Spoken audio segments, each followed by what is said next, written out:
اگر کوئی شخص کسی بات پر قسم اٹھا لے اور اس سے دوسری کوئی چیز اس سے زیادہ بہتر ہو جس کے اوپر قسم اٹھائی گئی ہے،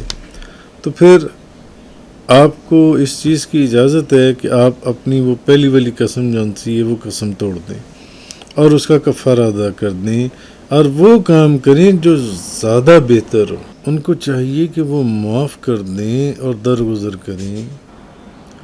کیا تم یہ نہیں چاہتے کہ اللہ تمہاری مغفرت کر دے؟ تو حضرت ابوبکر صدیق نے کہا، بے شک میری آرزو ہے کہ اللہ میری مغفرت فرما دے، میں چاہتا ہوں اللہ مجھے معاف فرمائے، اور میں حضرت مصطح کے ساتھ جو سلوک کرتا تھا میں اس کو ختم نہیں کروں گا۔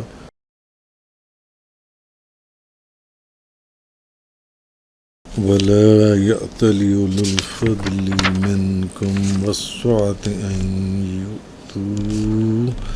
أُولِي الْقُرْبَى وَالْمَسَاكِينَ وَالْمُهَاجِرِينَ فِي سَبِيلِ اللَّهِ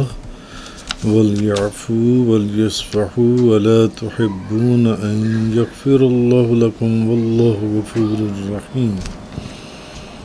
آج سورہ نور کی آیت نمبر 22 سے بیان ہے، آج اس کے پہلے حصے کا بیان ہے۔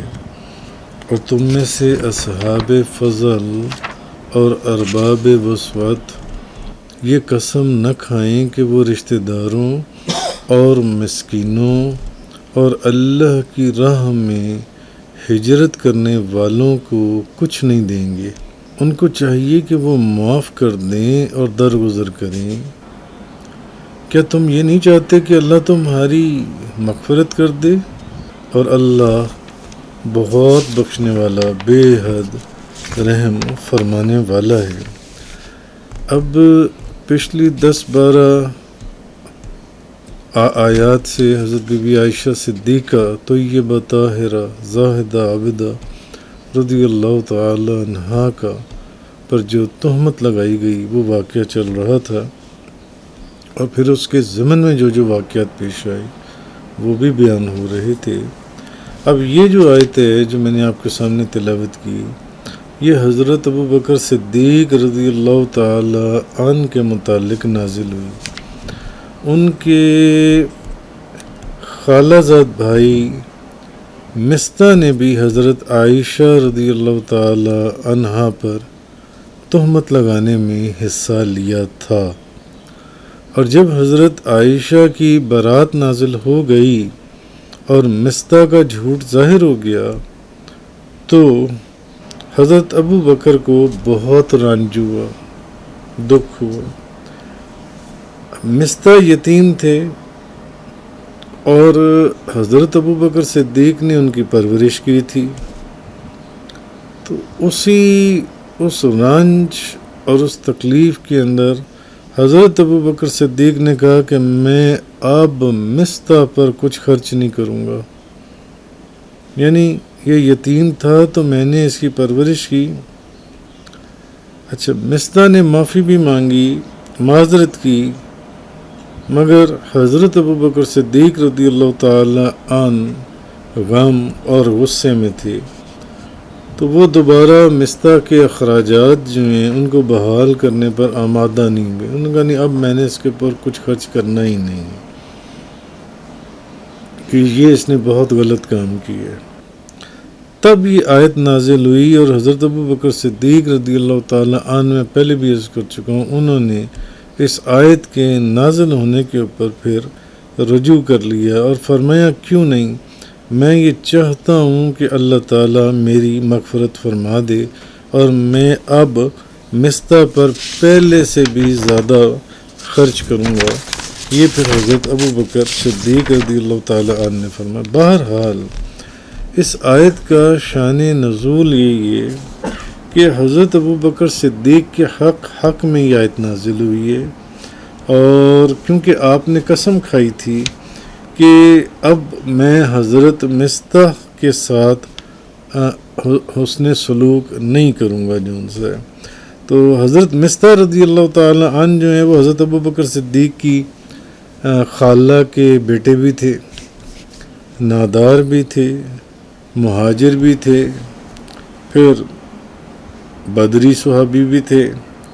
تو حضرت ابو بکر صدیق رضی اللہ تعالی عنہ ان کا خرچ اٹھاتے تھے، مگر چونکہ حضرت مصطح نے بھی حضرت ام المومنین بی بی عائشہ صدیقہ رضی اللہ تعالی عنہا پر تہمت لگانے والوں کے ساتھ ان لوگوں کی موافقت کی تھی،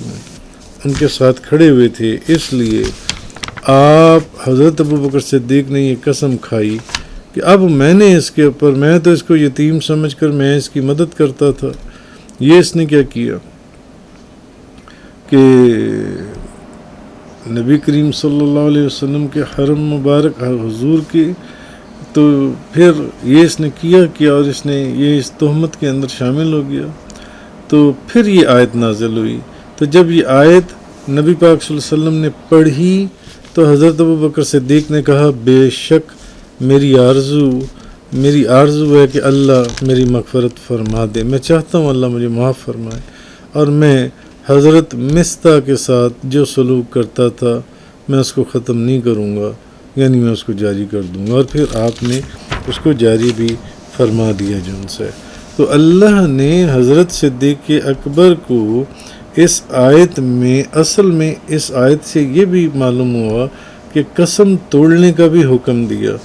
اور بڑے ہی دلکش اور بڑے ہی خوبصورت انداز میں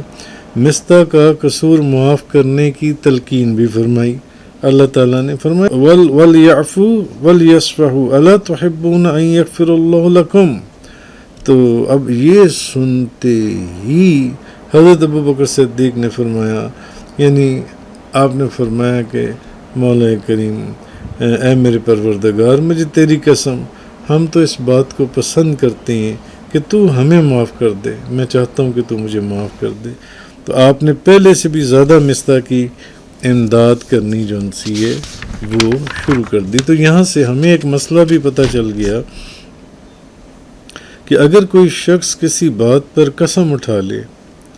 اور اس سے دوسری کوئی چیز اس سے زیادہ بہتر ہو جس کے اوپر قسم اٹھائی گئی ہے، تو پھر آپ کو اس چیز کی اجازت ہے کہ آپ اپنی وہ پہلی والی قسم جو سی ہے وہ قسم توڑ دیں اور اس کا کفارہ ادا کر دیں، اور وہ کام کریں جو زیادہ بہتر ہو، زیادہ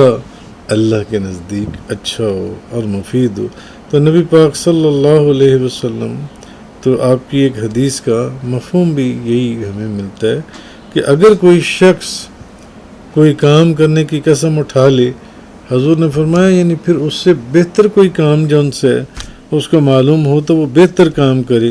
اور اپنی قسم کا جو ان سے کفارہ ادا کر دے۔ وآخر الدعوانا ان الحمدللہ رب العالمین۔ تفسیر قرآن کا یہ لیکچر انگلش میں سننے کے لیے براہ کرم ڈسکرپشن میں موجود لنک پر کلک کریں۔